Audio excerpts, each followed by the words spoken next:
আসসালামু আলাইকুম, welcome to my channel Ethi's kitchen vibe. আশা করি সবাই ভালো আছেন। আলহামদুলিল্লাহ, আমিও ভালো আছি। আজকে আবারও চলে আসলাম আপনাদের সাথে আমার রান্না শেয়ার করার জন্য। আমি আজকে রান্না করব 3টা রেসিপি। আমি আজকে সিম দিয়ে তেলাপিয়া মাছ দিয়ে রান্না করব, আর বেগুন দিয়ে আপনাদের একটা আনকমন ডিশ রান্না করে দেখাবো। আশা করি আপনাদের ভালো লাগবে আমার এই নতুন রেসিপিটা। আর সাথে রান্না করব চাপিলা মাছ। এই মাছগুলো অনেক দূর থেকে এসেছে, আমার এক বোন ময়মনসিংহ থেকে এই মাছগুলো পাঠিয়েছে। এই মাছগুলো আমি আজকে রান্না করব টমেটো আর পেঁয়াজ দিয়ে, সাথে আমি জলপাইও দেব। তাহলে রান্না করার আগে চলুন আগে কাটাকাটি করে নিই। আমি সবজিগুলো কেটে নিচ্ছি। আর বেগুন দিয়ে আমি যেই রেসিপিটা আজকে রান্না করব এখন আপনাদের সাথে শেয়ার করি।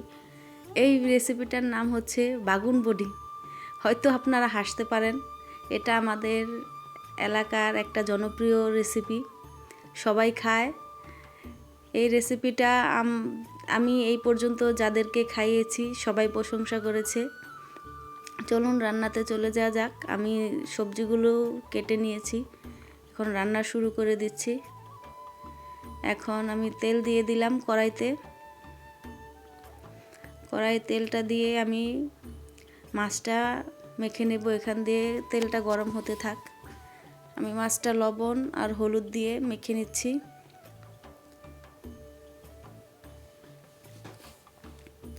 আমার ভিডিওটা আজকে একটু লং হবে, আশা করি আপনারা সম্পূর্ণ ভিডিওটা দেখবেন।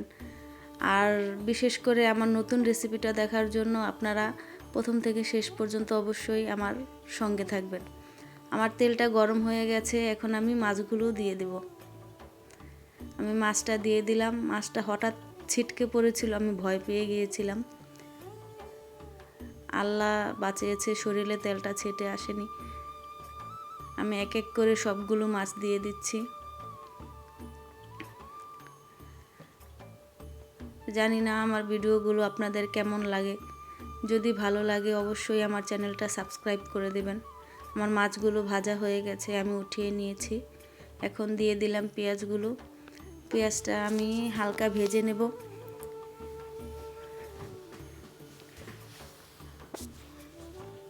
চুলাটা বারবার লড়ছিল, তাই আমি একটু এটা ঠিক করে নিলাম। দিয়ে দিলাম 1 চামচ আদা রসুন বাটা। এখন এটাও আমি ভালো করে ভেজে নেব। আমি ভাতটা আগে রান্না করে নিয়েছি, ভাতটা পাশেই মার গালার জন্য ঠিকা দিয়ে দিয়েছি। হয়তো আপনারা দেখে বলতে পারেন পাতিলটা এত নোংরা কেন। পাতিলটা কিন্তু নোংরা না, আমি যেহেতু মাটির চুলায় রান্না করেছি, অনেক কালি, তাই আমি পাতিলের চারো সাইডে মাটি দিয়েই একটু লেপে নিয়েছি, যাতে কালিটা পাতিলে না লেগে যায়। এখন দিয়ে দিলাম পানি, আর দিয়ে দেব এক এক করে সবগুলো মশলা। দিয়ে দিলাম লবণ, হলুদের গুঁড়া, আর দিয়ে দিলাম মরিচের গুঁড়া, দিয়ে দিলাম ধনিয়া গুঁড়া। এখন আমি এগুলো ভালো করে নেড়ে ভালো করে কষিয়ে নেব। শীতের দিনে মাটির চুলাতে রান্না করতে খুবই ভালো লাগে, গরম লাগে না, আগুনের তাপটাও তেমন লাগে না। আর যেহেতু ঠান্ডা, বাহিরে বাতাসও ছিল, ঠান্ডার মধ্যে আগুনের সামনে বসে রান্না করতে ভালোই লাগে। আমি সিমগুলো দিয়ে দিলাম।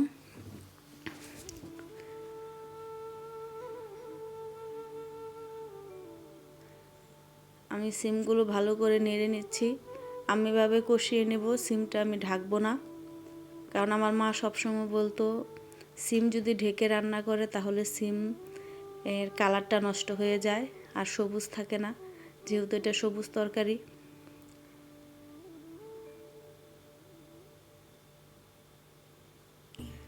আমি তরকারিটা ভালো করে কষিয়ে নিয়েছি সিমগুলো। এখন দিয়ে দিলাম পরিমাণ মতো পানি। আমি সিমটা অনেকক্ষণ কষিয়েছি, অর্ধেক সিদ্ধ হয়ে গেছে কষানোর মধ্যেই, তাই আমার বেশি পানি দেওয়া লাগলো না। আর পানিটা বলক এসে পড়েছে সিমটা। এখন আমি এটা আবার নেড়ে নিচ্ছি। আমি আমি চেক করে নিলাম আলুটা সিদ্ধ হয়েছে কিনা। আমার আলুটা সিদ্ধ হয়ে গেছে।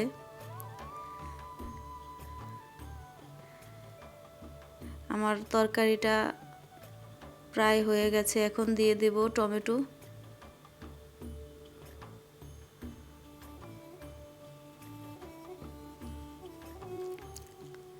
টমেটোটা দিয়ে দিলাম আমি। এখন আমি দিয়ে দিব মাছগুলো। মাছগুলো আমি সবগুলো দিয়ে একটা বলক আসা অবধি অপেক্ষা করব, যাতে মাছগুলোর ভিতরে মশলাটা ভালো করে ঢুকে। আর তরকারির ঝোলটা মাছের ভিতরে ঢুকলে তাহলে ও মাছটা খেতে খুব ভালো লাগে।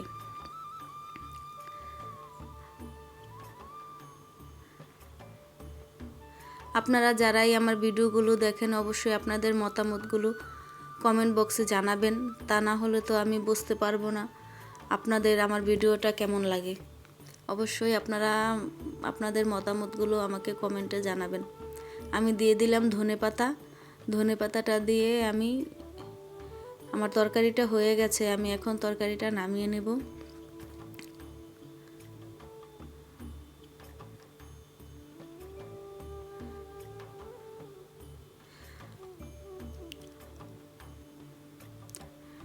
আমি তরকারিটা নামিয়ে নিয়েছি। দেখুন তরকারিটা কত সুন্দর হয়েছে, কালারটাও কত সুন্দর হয়েছে।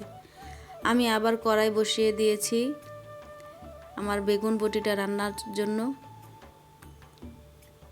আপনারা বেগুনের টকও বলতে পারেন। আমি আজকে এই বেগুন বটিটা রান্না করব কাঁচা তেঁতুল আর জলপাই দিয়ে।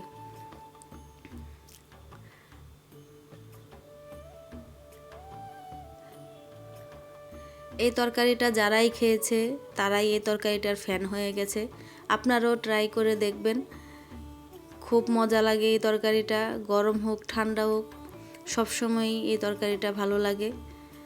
আর শীতের দিনে তো টক টমেটো থাকে, এই টক টমেটোটা দিয়ে রান্না করলে আরও বেশি ভালো লাগে। দেশি ধনেপাতা থাকে। আমি দিয়ে দিলাম 1 চামচ আদা রসুন বাটা। আমার পেঁয়াজটাও দেখুন ভাজা হয়েছে। এখন দিয়ে দিলাম পানি।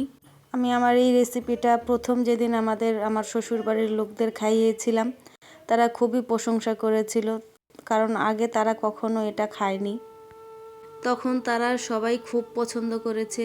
আর আমার শাশুড়ি তো আমার এখানে বেড়াতে আসলেই বলে আমার জন্য বেগুন বটি রান্না করো।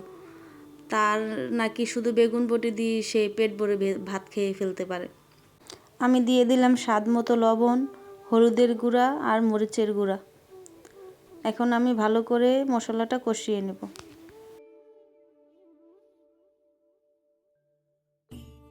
আমি বেগুনগুলো দেখুন আমি লম্বা লম্বা করে কেটে নিয়েছি। এটা যত লম্বা করে কাটা যায় সুন্দর লাগে।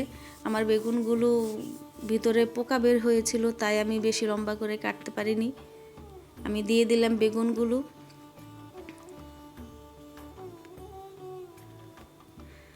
আর সাথে দিয়েছি 2টা আলু।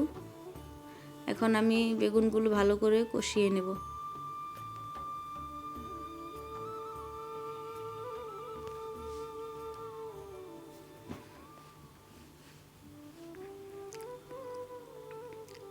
দিয়ে দিলাম আস্ত কাঁচামরিচ।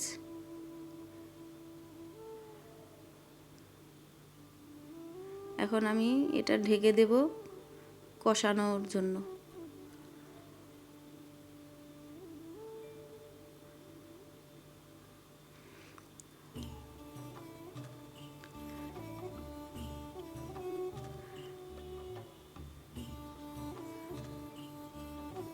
আমি আবারও একটু ঢেকে এটা কষিয়ে নেব।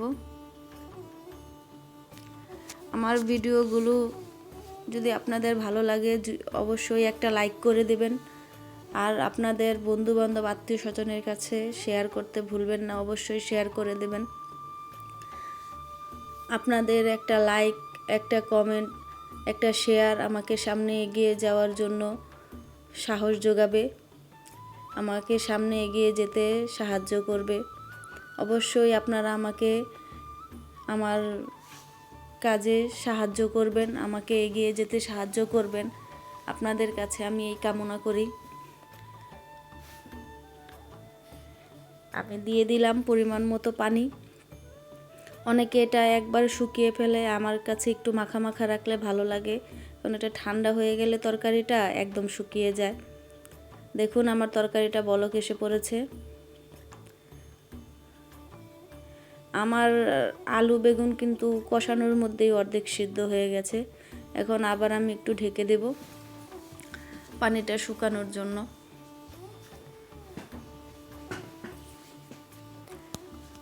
দেখুন আমার তরকারিটাও প্রায় হয়ে গেছে। এখন আমি এটা আর একটু নেড়ে নেব, নেড়ে তারপর এর মধ্যে দিয়ে দেব টমেটো।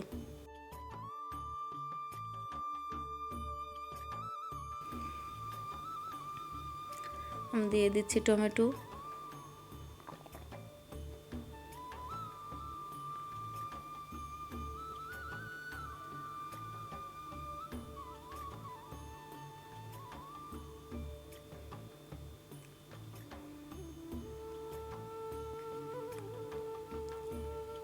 টমেটোটা দিয়েও আমি একটু ঢেকে দিলাম।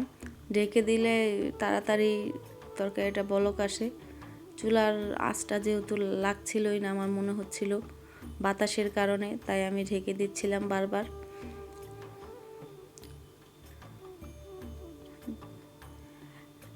এখন আমি এর মধ্যে দিয়ে দেব তেঁতুল। তার আগে তরকারিটা একটু নেড়ে নিলাম। এখন আমি কাঁচা তেঁতুলগুলো দিয়ে দিচ্ছি।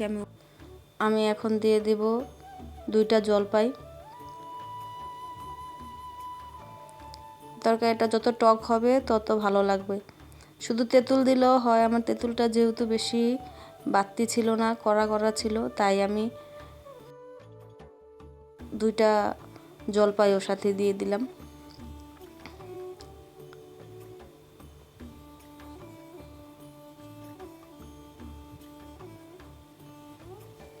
এখন আমি এটা সিদ্ধ হওয়ার জন্য একটু অপেক্ষা করব। আমার তরকারিটা হয়ে গেছে। আমি এখন ধনেপাতা দিয়ে একটু নেড়ে চেড়ে তরকারিটা নামিয়ে নেব। আপনারা দেখে বুঝতে পারছেন আমি তরকারিটা কেমন রেখেছি। এই তরকারিটা যে কত মজা হয়, অসম্ভব মজা হয়। আপনারা যদি এটা রান্না করে না খান তাহলে বুঝবেন না। অবশ্যই একবার হলো আপনারা এই রেসিপিটা ট্রাই করে দেখবেন। দেখুন আমার তরকারিটা কত সুন্দর হয়েছে। আমি এখন এটা নামিয়ে নেব। দেখুন এটা কত সুন্দর হয়েছে। এখন আমি ছোট মাছটা রান্না করে নেব। আমি কড়াইটা বসিয়ে তেল দিয়ে দিলাম।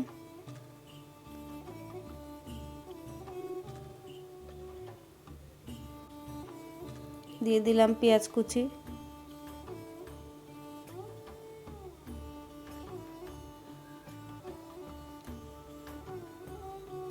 পেঁয়াজটা এখন আমি ভালো করে ভেজে নেব। পেঁয়াজটা লাল করে ভাজবো না, হালকা ভেজে নেব। পেঁয়াজটা আমার হালকা ভাজা হয়ে গেছে। এখন দিয়ে দিব 1 চামচ আদা রসুন বাটা।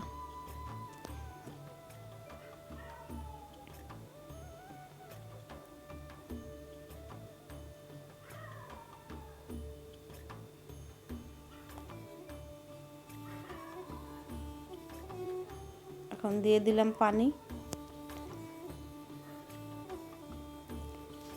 পানিটা দেওয়ার পর আমি এখন দিয়ে দেব গুঁড়া মশলাগুলো। দিয়ে দিলাম স্বাদ মতো লবণ, দিয়ে দিলাম হলুদের গুঁড়া,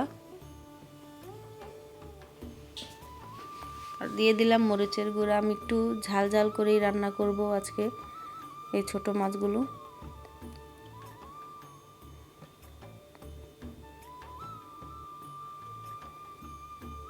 দিয়ে দিলাম ধনিয়া গুঁড়ো, দিয়ে দিয়েছি। এখন আমি এটা ভালো করে কষিয়ে নেব।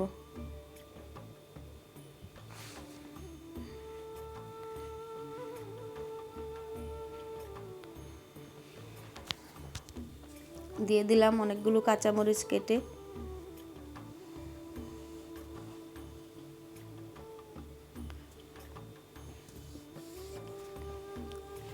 মশলাটা আমি ভালো করে কষিয়ে নিচ্ছি। এখন মশলাটা কষানো হয়ে গেলে আমি এর মধ্যে দিয়ে দেব টমেটো।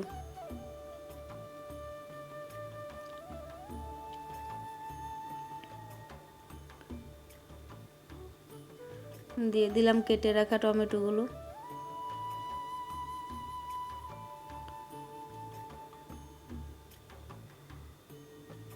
এখন দিয়ে দিব আমি মাছগুলো দিয়ে দিলাম।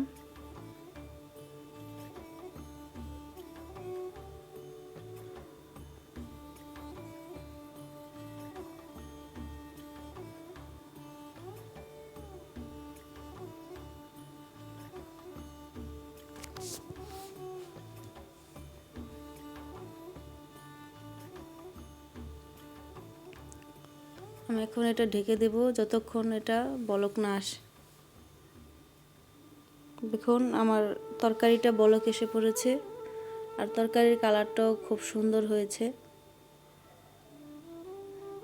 আমি এটা নেড়ে আবার ঢেকে দেব।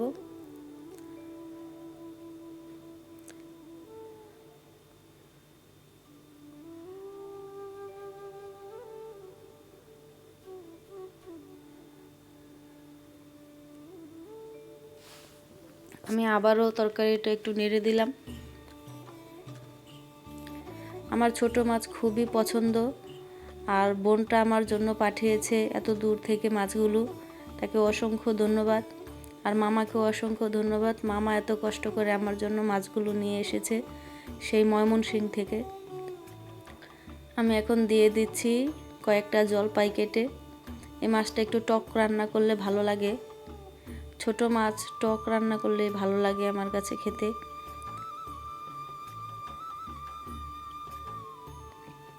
আমার মাছটা প্রায় হয়ে গেছে, এখন আমি জলপাইটা একটু সিদ্ধ হওয়ার অপেক্ষা করব।